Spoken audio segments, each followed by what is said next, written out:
Welcome, everyone, to the Unboxing Careers podcast, where we unbox what different careers are really like so you can choose a career you'll really love. Today, we are unboxing the career of an influencer with Cassidy Montalvo. But before we do, let's talk briefly about unboxing thoughtful gifts.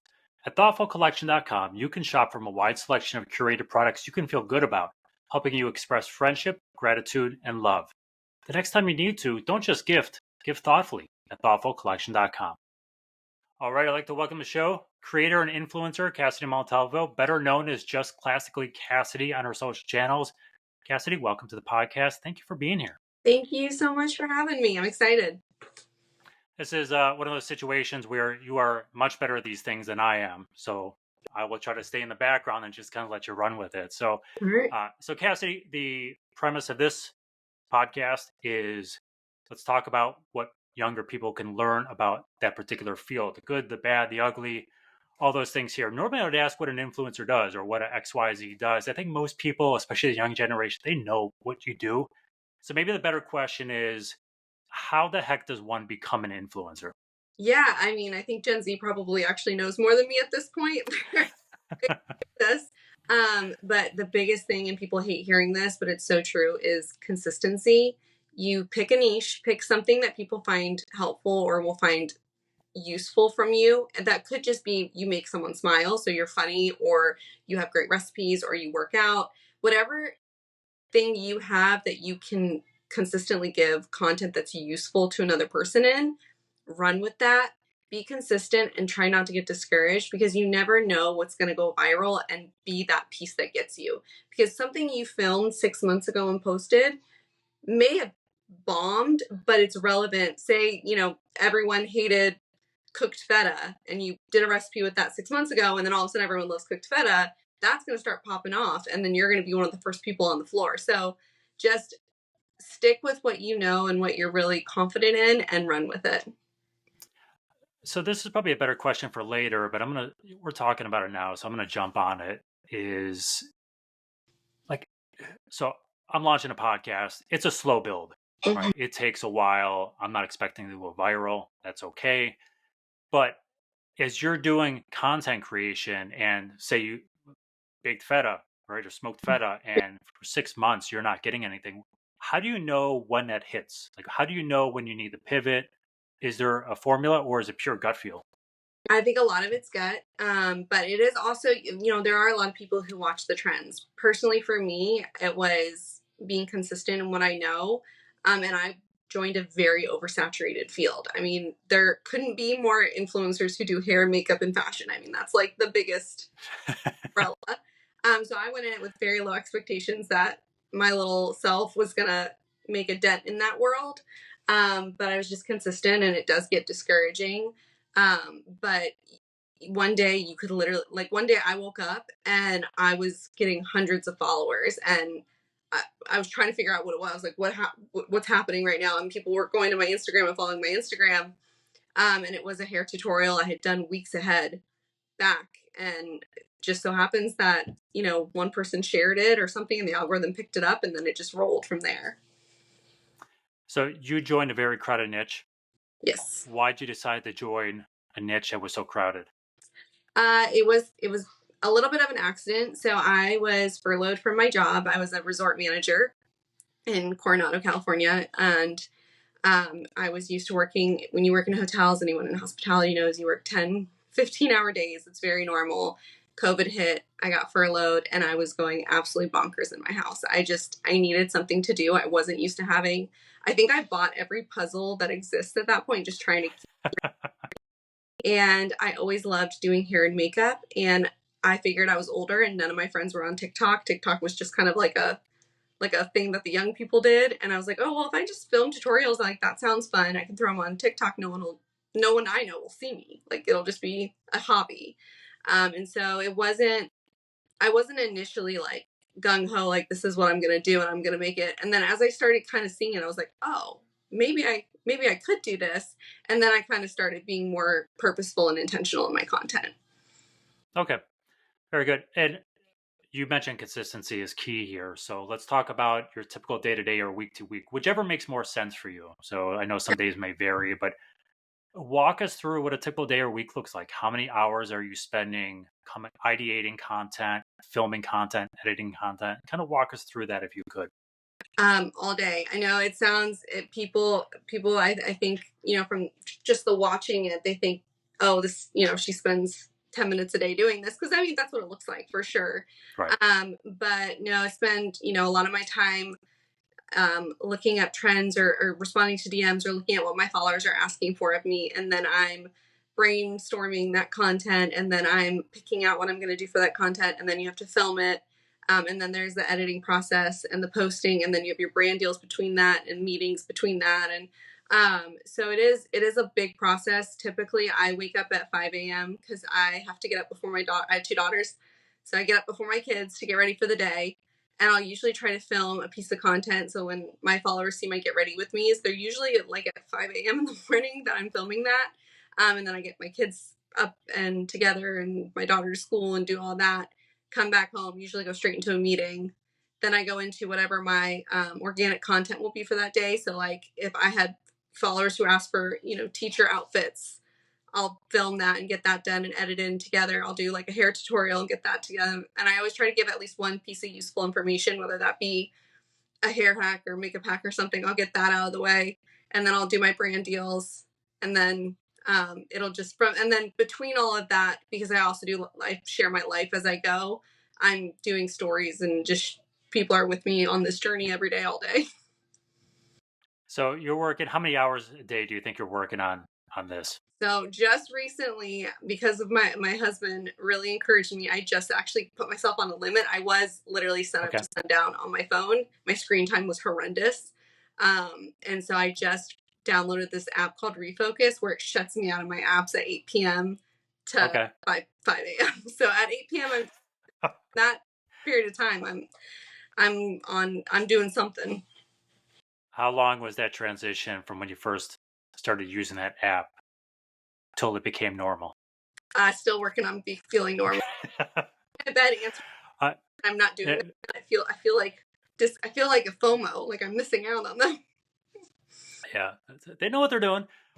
Okay, so if we see like a 30-second story or a 30-second piece of content, whatever it is, how long do you think that 30 seconds takes you to do soup to nuts?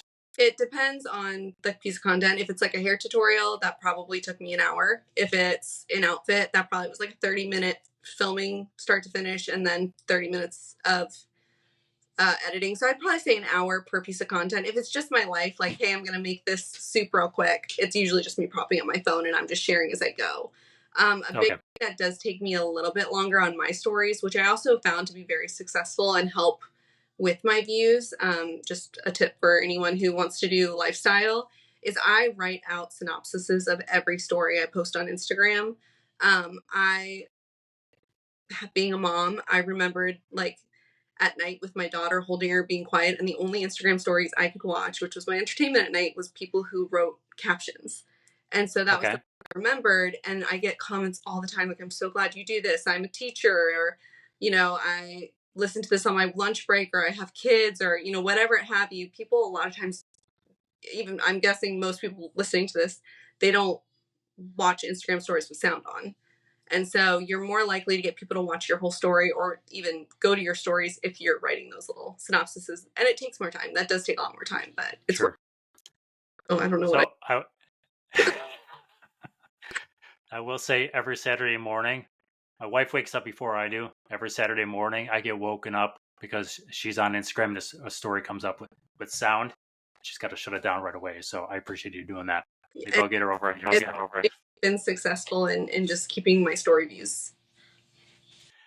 Very good. I want to talk about work-life balance a little bit. So I kind of want to approach this from you from two angles. So you are obviously known now, but you started off, right? So you mentioned you were working another job, you were furloughed, you have a family.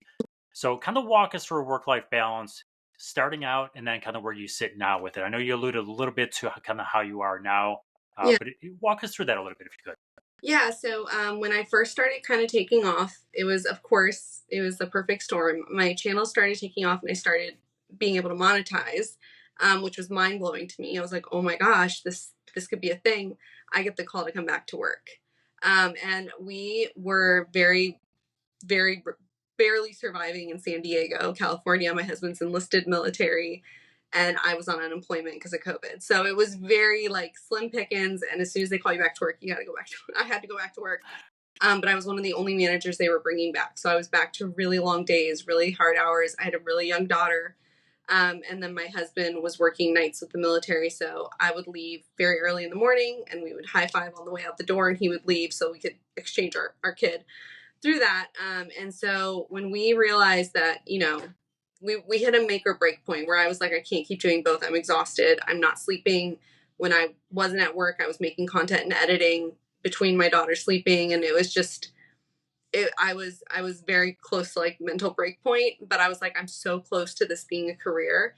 And so me and my husband just had a really deep heart to heart where he really took on a huge brunt of the load of the household, everything.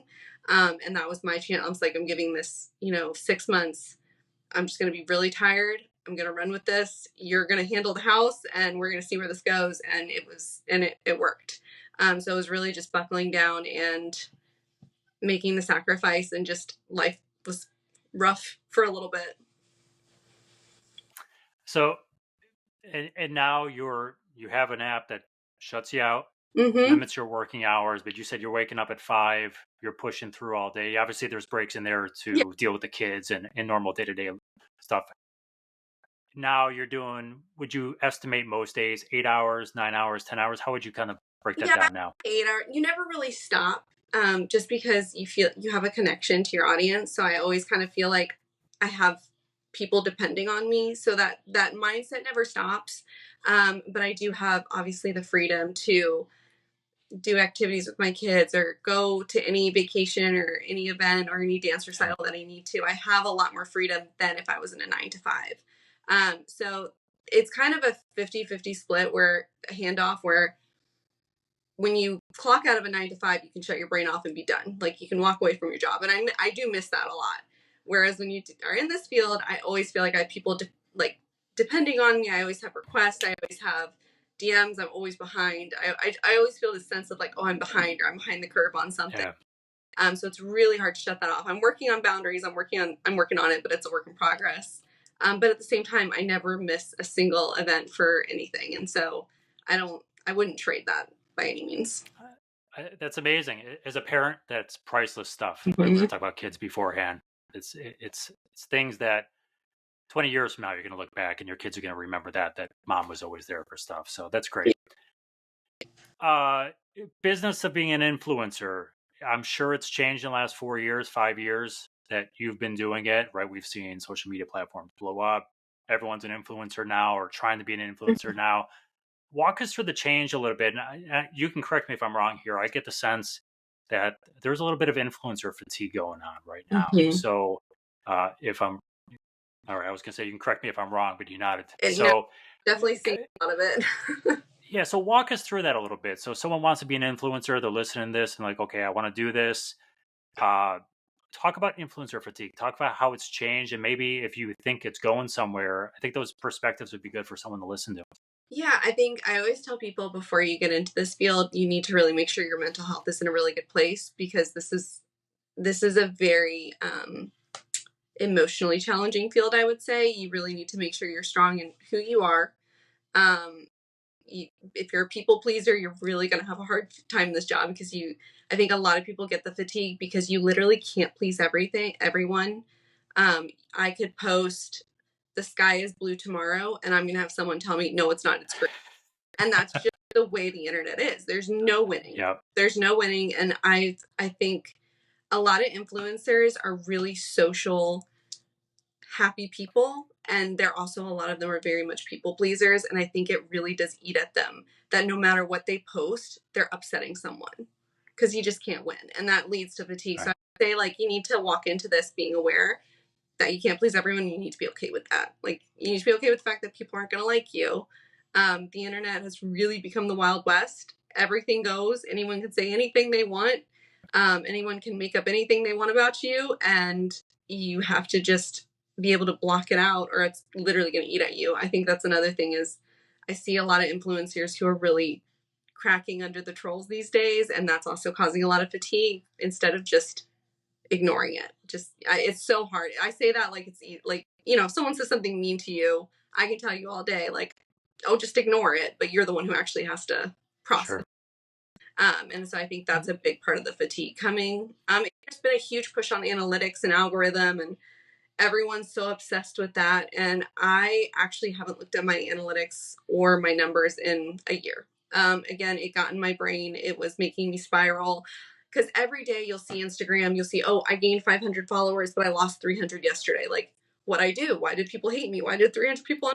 You like start to spiral with it, and again, it'll just get to you. And so I'm probably the only creator who'll say like, don't look at your analytics.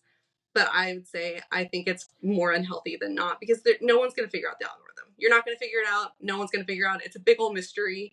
It could say my best posting time is 2 p.m. I promise you it'll be 7 p.m. the next day. So I found they don't help me and they just cause me to spiral. Very good. Have you had to change because of just trends or fatigue or anything? Have you had to change the content you put out there? Like, do you have to adapt, or do you hope your audience just follows you? Yeah, I've definitely adapted a few times. So originally I just did hair. When I first got into this field, I was just doing hair, but I kind of followed my followers' wishes in a way. I listened to them. A lot of Okay. people I think also don't bother too much with going to their comments or their DMs, which I think is a huge mistake. I think your biggest priority actually should be comments and DMs. I think that's the key to your success, because without those you have nothing really. Because you'll hear a lot of people say, oh, don't look at your comments, just ignore your comments. I think that's terrible advice. I think you should be in your comments, which is why you should be mentally sound before you go in there. But I found that when I was doing hair, I had people start asking me for like, oh, where'd you get that shirt? Oh, where are your earrings from? So the things that they could see, I'd get requests on. Or, oh my gosh, your eye makeup, like, can you do a tutorial on that? So I'd started kind of doing videos off of comments I was getting and seeing what hit. And so people really loved my outfit videos. So I started doing way more of those, and they really were becoming way more successful than hair. And then I'd have an outfit video and my daughter would pop up behind me, or my husband would show up, or my dogs would be in it, and people would ask questions about my family. So I started kind of bringing people along with my life. And then, I would randomly be filming in my kitchen while I'm cooking, and someone would be like, oh, that looks so good. What are you cooking? And so I would share that. And so I just kind of listen to what they're asking of me, and then I go with it. And more times than not, it turns out to really work, just because that is what people are asking for. Oh, that's great. I've got to imagine that if you're always trying to follow a trend, like it sounds to me like you have a very natural process for, I mean, listening does a lot for you, but you have a very natural process for kind of going with the flow. Like I see it, my kids watch YouTube, right? And they're Yeah. following it. And I've watched you go from Roblox all the time. Now they're doing these crazy stunts, and it's almost, you can see them going, oh, I got to stay a step ahead. I got to stay a step ahead. To me, it looks exhausting. So I think it's good advice that you're just kind of naturally going with the trends, but you have a reason for doing that. Yeah, I can imagine that beating down on you. I think if you're following just the trends, you have a big risk of becoming a one-hit wonder. Because sure, you might go viral if a big song is trending with a big dance. So if you do that dance, you may go viral. But why are people going to keep following you and stick around for you? And so I think following trends are fun. If a trend feels organic and fun to you, do it. But I don't think that should be like, there are a lot of accounts who their whole purpose is to tell you what trend is next so you can hop on it really quick. And I think that works for very few people. Like the D'Amelios worked wonders for them. They are a very rare case. I can't name a ton of creators who have become successful off of that. That's it. So you mentioned some of the negatives before, be mental health sound, right? Try to block some of that stuff out or just take care of yourself. So how about some other negatives, if there are any, for doing what you do? There's a big lack of privacy, which is, I'm kind of more of an open book, but it's a little bit harder on my husband, who's much more private.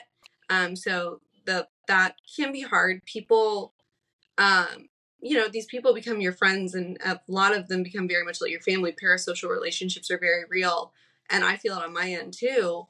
But with that comes, you meet someone in public and they know so much about your life. And it can throw you off. Or I've had people come to my house because they found my address. And that can throw you for a loop. And it's part of it, a lot. They're so sweet. I actually really have never been approached by anyone who's been rude whatsoever, but it does really open your eyes to like, there are a lot of people who know everything about my life. And so that's just something that that can be hard. Especially because these a lot of these people have really strong opinions because they feel so close to you. They have very strong opinions about everything you do. I mean, I recently had pink hair and I went to blonde hair, and it very violently upset some people that I did that because they felt so connected to my life decisions. So that can be really hard to navigate. Do you ever get used to that, or do you just find a better way to accept it? I think I'm very social, so I love it when people come and talk to me. I don't really love when they show up at my house. In your So house? that kind of, but I do love when people come up to me. I think it's more hard on like on my husband or someone who people who Yeah. and so that's kind of um that can kind of, especially if like we're on a date or something, he's like, okay, like focus on me because I'll talk for an hour, and he's like, you gotta say goodbye. I'm like, okay. But I do Very think good. if you're a very private person, this is not the field for you. Excellent. All right, let's talk specifically to kids in high school now. So they have all the tools theoretically that you do. They have a phone, they have editing software, they have classes, they kind of have it all now, right? These kids are spoiled. Uh, some of them are going to they try to become influencers in high school. Some are going to do it in college. Some will go to college and try to do it on the side. Some are going, which is fine, but some will go, I'm not going to go to college. It's not for everyone, but I'm going to try to launch this. So speak to those 14 to 18-year-olds right now and just say, okay, if this is something that interests you, what advice might you offer them? And this could be, it could be as small as a skill or a class you might have taken in high school that you're like, oh, you know what? 20 years later, that actually helped me out a little bit. It could be a skill to learn. It could be anything at all. But what would you say to those kids?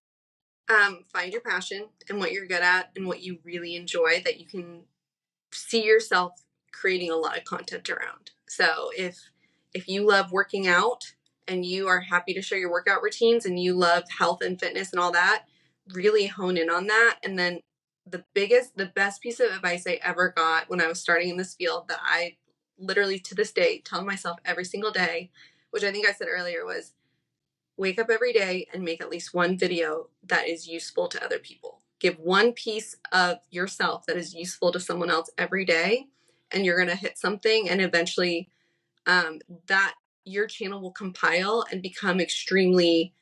Um, it'll. I'm looking for the right word, useful, but it'll become really strong in its content. Um, you can, get on every day and just share your life, and that's great. But if you're actually sharing your life, creating these relationships, and becoming a go-to for people, that is going to take you very far, especially as you grow. Someone may see one of your videos and they go to your channel and be like, oh, like there's so much here that I can learn from. Immediate follow. I would also tell them avoid, it's so hard, I know it's so hard, but don't do giveaways, don't do gimmicks, don't buy followers. It's everyone does giveaways these days. I absolutely refuse. I think it is buying your. I think I consider it still buying followers. I think you're getting people who want a free Louis Vuitton bag, not because they actually value you and your Yeah. content, and you're creating a dead audience. Because brands, if you want this to be a career and you want to monetize it, brands do not care how many followers you have. Because 10,000 people who are actually listening to me are way more valuable than a million people who followed you for a Louis Vuitton bag. Yep. And brands know how to look for that. I'm not a professional as far as like picking for brand deals or anything, but I can spot someone who's done a lot of giveaways from a mile away. And so it's really hard because it's a quick way to get followers, and you think it's going to boost you in the algorithm. But I think for the long game, if you want this to be a career, you got to play the long game. It's going to really hurt you. So I would say just slow and steady.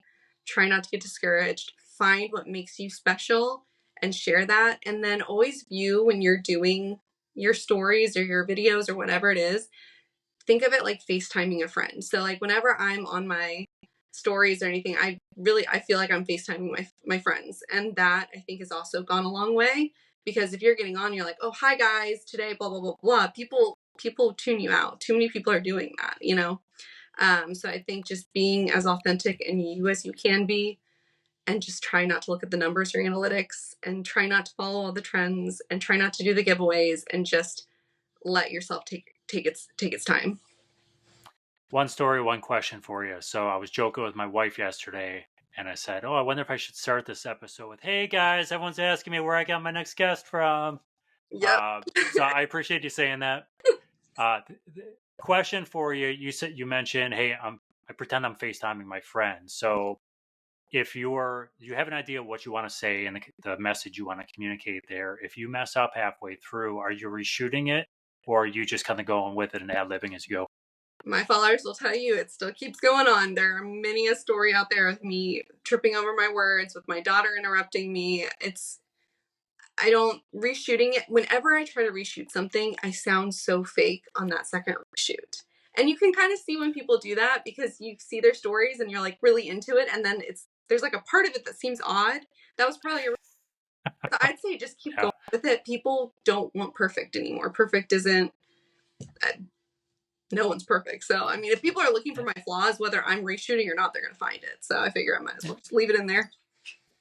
Excellent. It's being the authentic self. All Mm-hmm. right. So that was great advice. Would your advice change to anyone who's maybe in that college age year, so the 18 to 22 ish, or is it the exact same advice, just kind of pushed over? I think same advice. I would say if you're willing to be vulnerable. There are a lot of people in that. I mean, that 18 to 20 field is so hard. Like, that's such a hard period of life. And if you're willing to really show the struggle through that, I think there are a lot of people who can relate to that as well. So you don't have to have some extraordinary talent to have a channel. You know, you don't have to be the best cook or be great at putting outfits together, whatever you have. If you are just willing to get on and be like, you know what, the way I can help the world right now is I'm in a really tough spot, and here's how I'm gonna get through it. But never make your channel about complaining. You always need to come with a solution. So it's kind of like when you're in the workforce too. This was a rule I had when I was in corporate. I never brought my boss a problem without a solution in hand. Yeah. And then you can have your audience kind of either think through those solutions with you, help encourage, or someone else is in the same boat as you and they're like, oh, I never even thought of doing that. And you can really create almost like a support group. There are many TikTokers who are literally like support group channels, and I love them. They're like my comfort channels. I have to look at them, and for people who are in my stage of life, you know, a reason I think mommy bloggers blew up was because there are a lot of stay-at-home moms who are really lonely and struggling, and it was really great to go there and be like, okay, you're in the same boat as me. This feels good. We're together, and I think that can also be a huge niche. It's amazing. So we get through high school, we get through college, we haven't blown up. Maybe they're doing okay now. So they're let's call them a good content creator. What takes someone from good to either great slash influencer status? Is there a tip, trick, strategy, or something else? What would you say takes someone from good to better? I think when you have an audience that's actually active, so then the power leaves you and your content into who's watching you.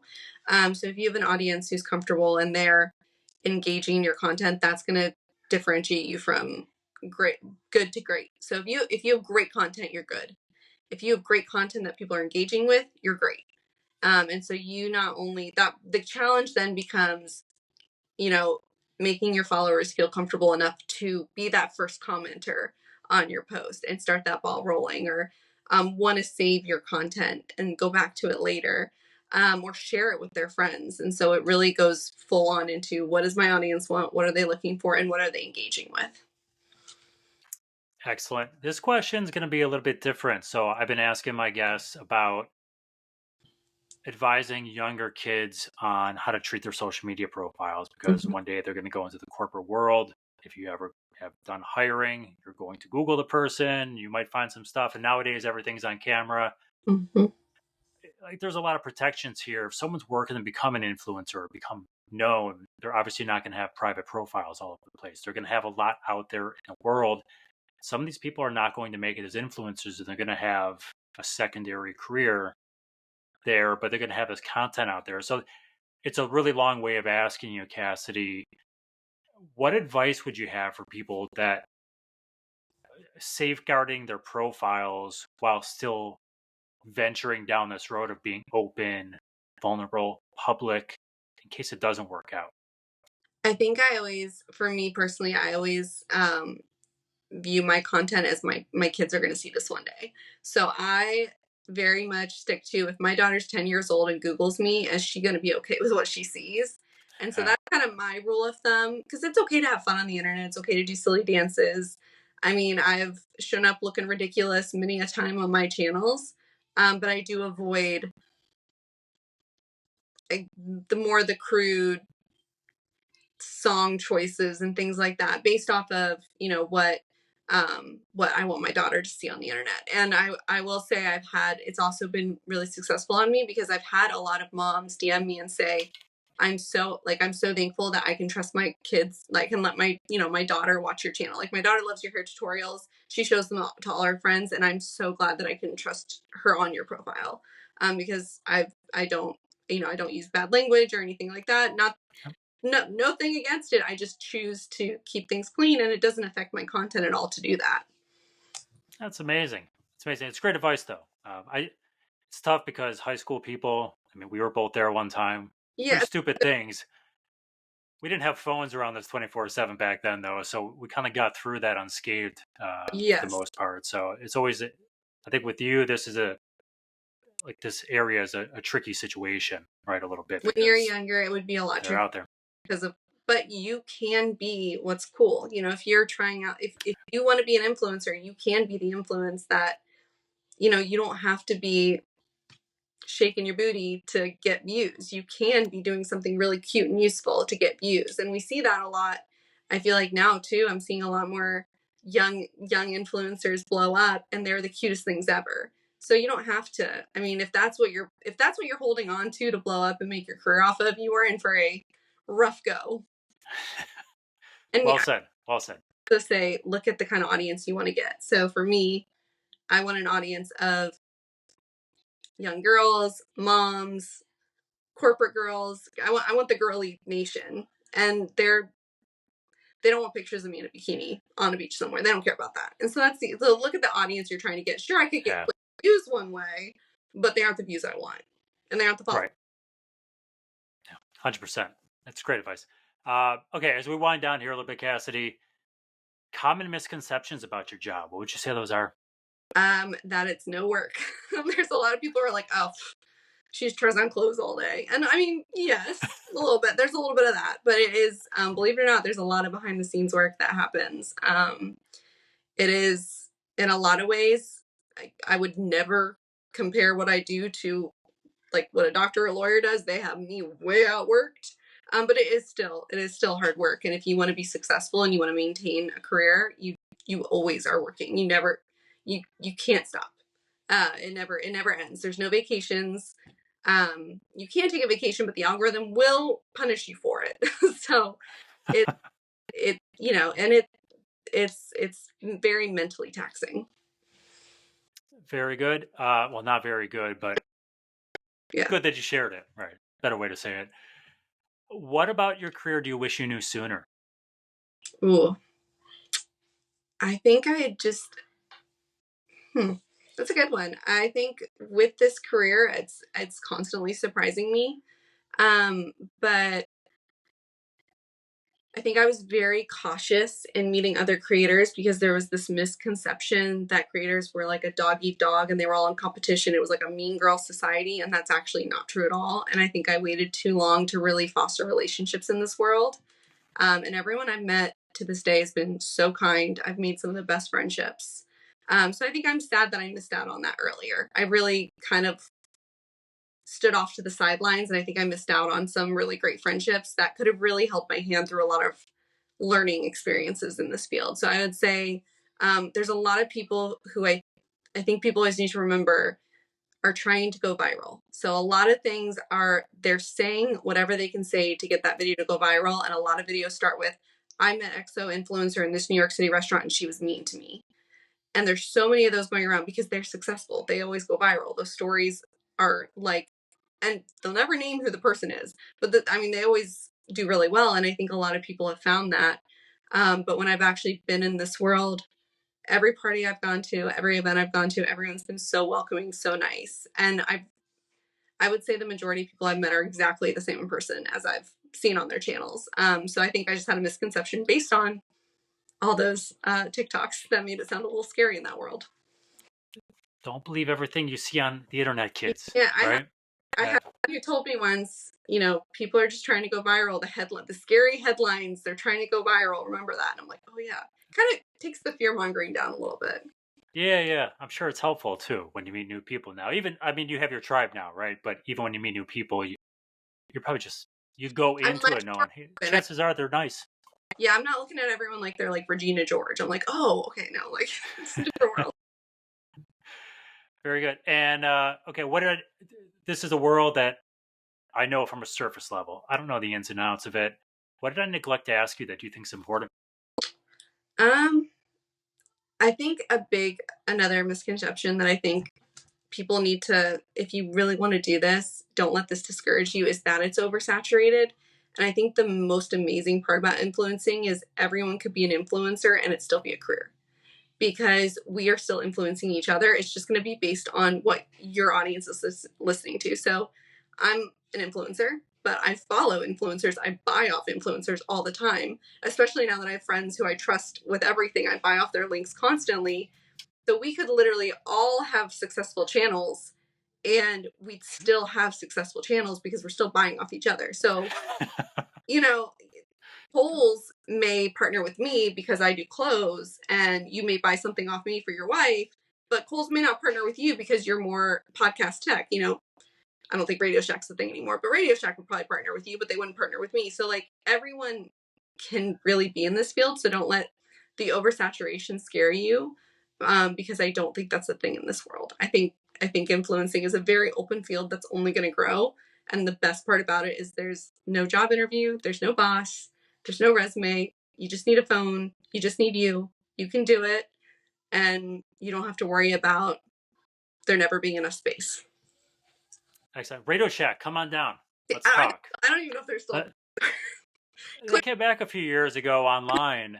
I don't know if they're still. I should probably know this. This is my world, but not. I think they're still running. I can tell you that much.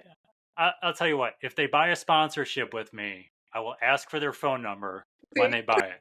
We're going to turn the tables a bit here. All right, Cassidy. Before we go, you can't be an influencer anymore. I'm going to take social media altogether off, and I'm going to double punish you, and I'm going to take hairdresser or hairstylist off. Ugh. You have to choose a different career. What are you going to choose and why? I would go back to hotels. I actually really loved my job. Yeah. I didn't want to leave it. When I walked away from it, it was really sad to leave because I'd grown really far in that field. I worked at the Hotel Del in Coronado, which was just a beautiful property. I loved it. I loved what I did. I got yelled at, by guests a lot because I was a manager and that's what you did, which I think prepped me really well for the internet, I will say. But I would definitely go back. So what would your dream position? Would it be general manager? Would it be manager? Like what would you go for? I would love to be a general manager, but I would probably go back to front desk management, and I would want to go back to resorts. Okay. Even with the long hours, huh? Even with the long hours. I do love working. I really do. So, and it's different when you work in a hotel. It's just, you kind of like have a family unit there. So it was a good gig. If you're interested in hospitality, if the influencing's not for you, hospitality is a great field. Excellent. So Cassidy, that's all I got for you today. So Thank you for your time. If someone wants to reach out, ask you a question, let us tell people how they can get a hold of you. They find you on social. Go ahead and throw that out. I'm in my DMs every day. So you can shoot me a DM at Just Classically Cassidy. I do not know how TikTok DMs work. I'm going to be honest with you. So Instagram, find me. But if you aren't getting a response from me, because I may not see it right away, you can leave a comment on one of my pictures or photos. Be like, hey, I DM'd you. I will always go look at it. I'll see your comment. Read every single comment I get. So I will see it and I'll go find your DM. Excellent. Cassidy Montalvo, everyone, be sure to follow her on all her channels. We'll link to her channels in the show description, so be sure to check that out if you didn't catch it. Hope you enjoyed today's episode. If you want to unbox your career with us, we'd love to have you. Please visit unboxingcareerspodcast.com to find out more. Until next time, be kind to one another.